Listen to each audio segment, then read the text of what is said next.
So why hasn't anybody else done this yet? This is the question.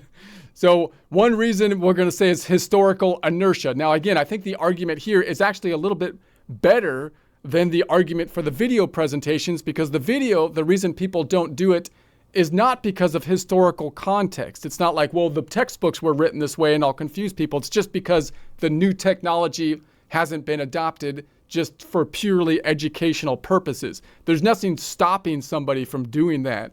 But here there is something that could be a legitimate argument, that being that the texts that have been written down, all the tablature up till now, is done the way it's done. So that's the argument we need to address if we want to change it. So early tablature was handwritten and based on classical lute, which is kind of like the precursor to the guitar, where strings were labeled bottom up. So digital adopted copied the convention rather than rethinking it. Now, notice if you're back in the day and you're like, dude, this lady's playing great, I want to make her some tablature make it easier, because then she'll be happy with me if I do that.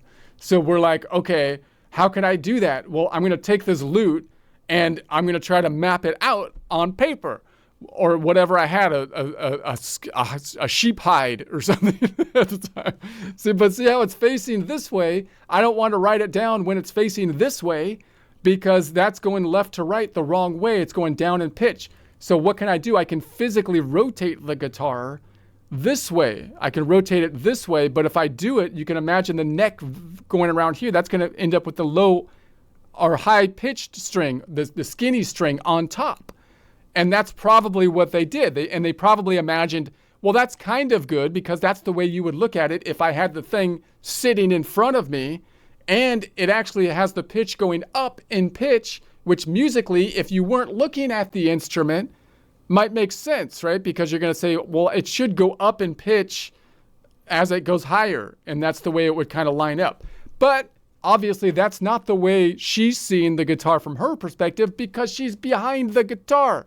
So you can see logically why that probably happened, or the lute. It's a lute. But it's probably not the optimal thing. And once it's written down, then it got codified, just like language got codified once written down, and then you didn't have these big vowel shifts and whatnot. Old English don't sound like current English. It's all messed up. And if you have any slang, then that doesn't match what a news reporter says. People make fun of you these days, which isn't very kind, because not everyone talks like a newscaster, okay? Not everyone okay. Anyway, industry locked it in. So then the music publishers, software, and teachers standardized around the traditional tablature. So now it's in the textbooks, right? So changing the convention seemed costly and confusing. So you can see clearly once it's in an institution, like the universities, for example, all their textbooks are there. Now there's a financial investment in it. They're vested in it. Changing it becomes problematic, right? I'm expecting a knock on my door from the universities. The commies at the universities are going to come at me. I'm just joking. So